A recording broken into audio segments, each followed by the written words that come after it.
Good evening. This is Dr. Simpson. I have dental advice for you. I'm going more in an in-depth dive on a video that I made earlier called dry mouth or xerostomia, spelled Xerostomia. And basically, it's what it sounds like. It's dry mouth, where the salivary glands in our head and neck that produces saliva in our mouth causes less flow for various reasons, and we're going to get into that real soon here. But a lot of people suffer from this and don't even know it. Your mouth don't have to be bone dry in order for you to notice it. But if you find that your mouth is drier than normal or more than often, it could be dry mouth. One of the obvious reasons that our salivary glands secrete less saliva is just aging. As we get older, which if we're blessed, we hopefully will continue to get older, our bodies go through many changes, and salivary glands are definitely not an exception. The main reason, from my standpoint, that I notice dry mouth is because of the side effect. Dry mouth is a side effect of various medications, antidepressants, histamines, decongestants, pain relievers, muscle relaxants, as well as some blood pressure medicines and other types of medicines can cause a side effect of dry mouth. So I notice it, especially, or starting to notice it more, and I've been a dentist about 25 years now. But I'm noticing when I see, especially adult patients, just had a patient probably in her mid 40s recently. About a year ago, she may have had one cavity or two, and this was on the x-ray as well as in the mouth. And then literally about a year and a half later, she took another set of x-rays, and I mean had multiple cavities on the x-ray, in between the teeth. Now, they wasn't huge, but they were there. And when I literally did a side-by-side comparison of her x-rays, I'm like, what has happened? I said, this is early 2022 or mid 2022, and now we're at the end of 2023, and look at all these cavities. I even had to show her, and she was like, okay. And I'm like, I know you're not. Of course, I know she wasn't a dentist, so I had to kind of show her what a cavity looked like on the X-ray, what area doesn't look like a cavity, And I say, you can see this tooth is the same as this tooth, same two teeth, just two different dates, and I mean, it was just astonishing, and really couldn't figure it out. But then after I continued to ask more questions and look at her medical history, she did change or was put on, prescribed some different medicines for her physician. And lo and behold, one or two of those medicines does have a side effects of dry mouth. And then when I said that, she said, oh yeah, my mouth is drier too. Does that make a difference? Yes, but of course, I don't expect patients to realize that, because you all are not dentists or dental professionals. And if it's not so drastic of a dry mouth, she didn't really think too much about it. She said, yeah, I have noticed that my mouth been drier since I've been taking the medicines, but it didn't really dawn on me because it wasn't really that bad to her.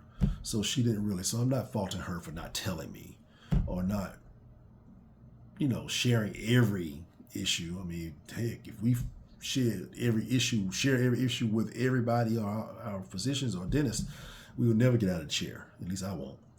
So, as I digress, so we really was able to kind of at least find the cause for her multiple new cavities, quickly formed cavities, and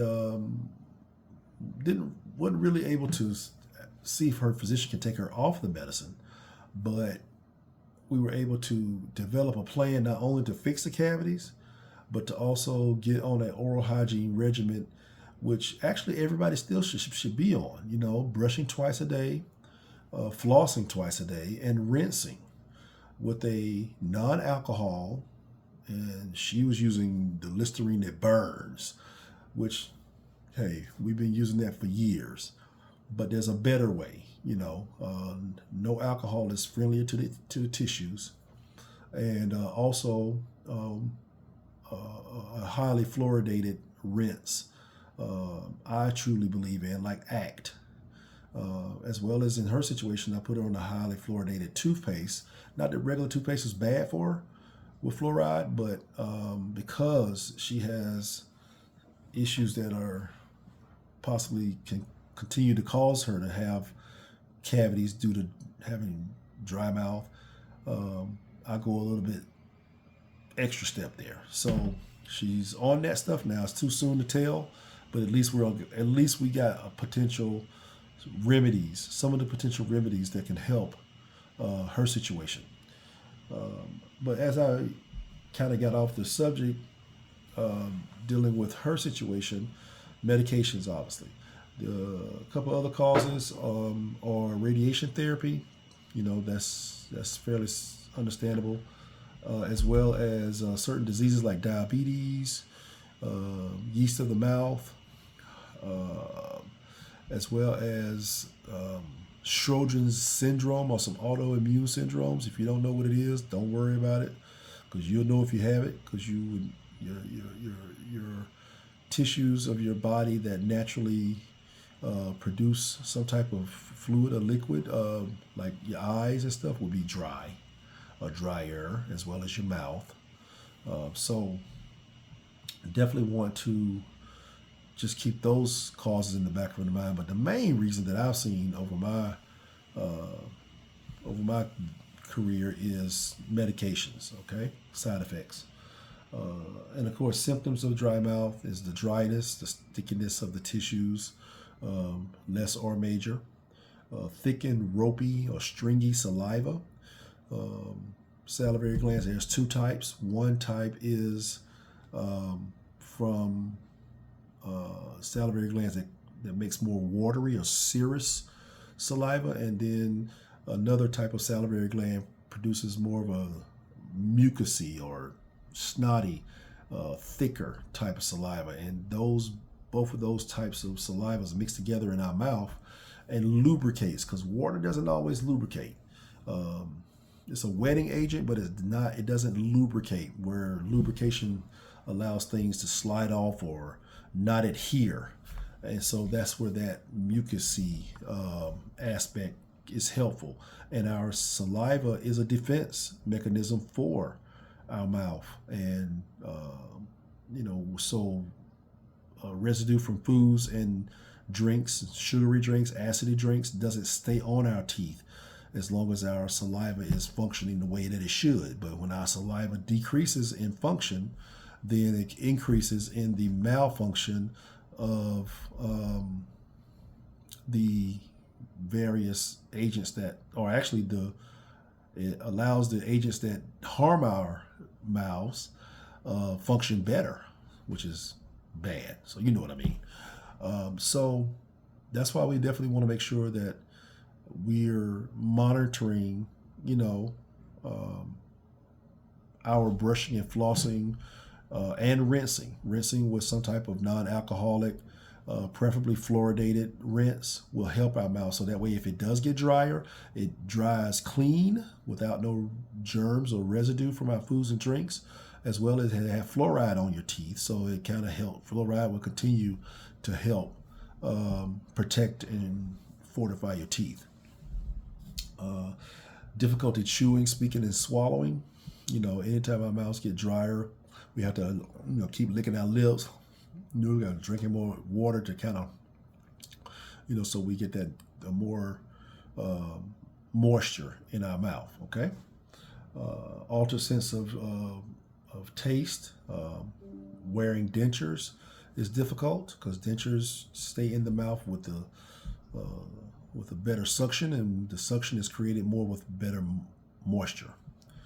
All right, and